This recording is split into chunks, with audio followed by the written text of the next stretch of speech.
વચનામૃત ગઢડા પ્રથમ પ્રકરણનું 59મું અસાધારણ સ્નેહનું. તારીખ 27/2/1820 રવિવાર. સંક્ષિપ્ત સાર. પહેલો, ભગવાનનો દ્રઢ વિશ્વાસ, આસ્તિકપણું અને સર્વકર્તા, સર્વસ્વામી અને સર્વાંતર્યામી એવો પ્રગટ પ્રભુનો મહિમાએ સહિત નિશ્ચય દ્રઢ થાય તો ભગવાનમાં અસાધારણ હેત થાય છે. સાર બીજો, જ્યાં અતિ મોટા સમર્થ સંત રહેતા હોય ત્યાં દેશ, કાળ અને ક્રિયા તે અશુભ હોય તો પણ શુભ થઈ જાય છે.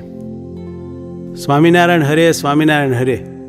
સંવત 1876ના ફાગણ સુધી ચતુર્દશીને દિવસ શ્રીજી મહારાજ શ્રી ગઢડા મધ્યે દાદા ખાચરના દરબારમાં શ્રી વાસુદેવ નારાયણના મંદિરની આગળ આથમણે દ્વાર ઓરડાની ઓસરીએ ઢોલિયા ઉપર વિરાજમાન હતા ને ધોળો ખેસ પહેર્યો હતો ને ધોળી ચાદર ઓઢી હતી ને માથે હીરકોરનું ધોળું ધોતિયું બાંધ્યું હતું ને લલાટને વિશે ચંદનની અર્ચા વિરાજમાન હતી અને પોતાના મુખારવિંદની આગળ મુનિ તથા દેશ દેશના હરિભક્તની સભા ભરાઈને બેઠી હતી.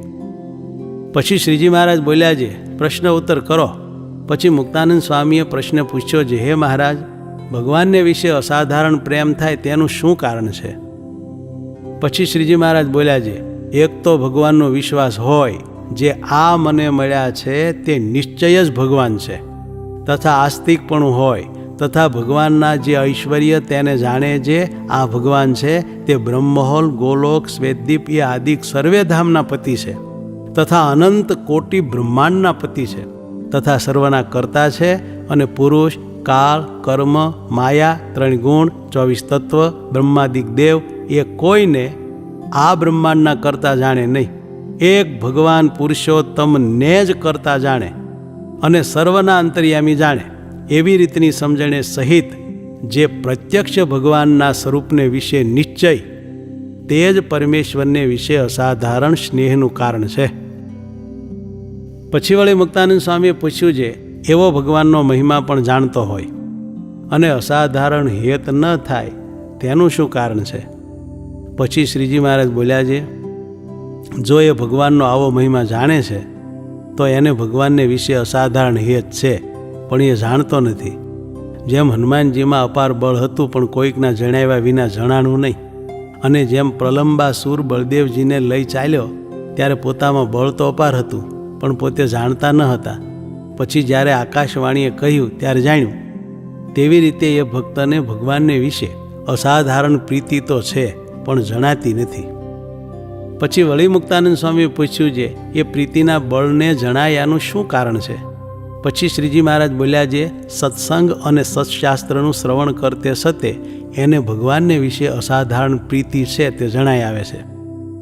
પછી વળી મુક્તાનંદ સ્વામીએ પૂછ્યું છે, દેશ, કાળ અને ક્રિયા તે ભૂંડા થાય અથવા ભલા થાય તેનું કારણ તે સંગ છે કે કોઈ બીજો છે?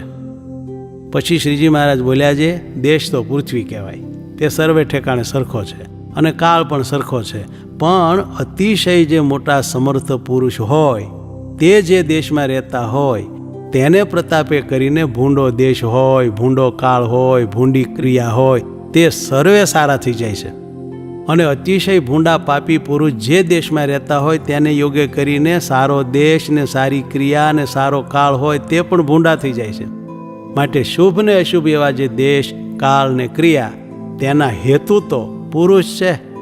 તે પુરુષ જો અતિશય સમર્થ હોય તો સર્વ પૃથ્વીમાં દેશ, કાળ ને ક્રિયા તે પોતાના સ્વભાવ પ્રમાણે પ્રવર્તાવે, ને તેથી ઉતરતો હોય તો એક દેશમાં પ્રવર્તાવે, ને તેથી ઉતરતો હોય તો એક ગામમાં પ્રવર્તાવે, ને તેથી ઉતરતો હોય તો એક ફળી તથા એક પોતાનું ઘર તેમાં પ્રવર્તાવે. એવી રીતે એ શુભ અશુભ જે દેશ, કાળ ને ક્રિયા તેના હેતુ તો શુભ ને અશુભ એ 2 પ્રકારના પુરુષ છે. ઇતિ વચનામૃતમ ગઢડા પ્રથમ પ્રકરણનું 59મું થયું.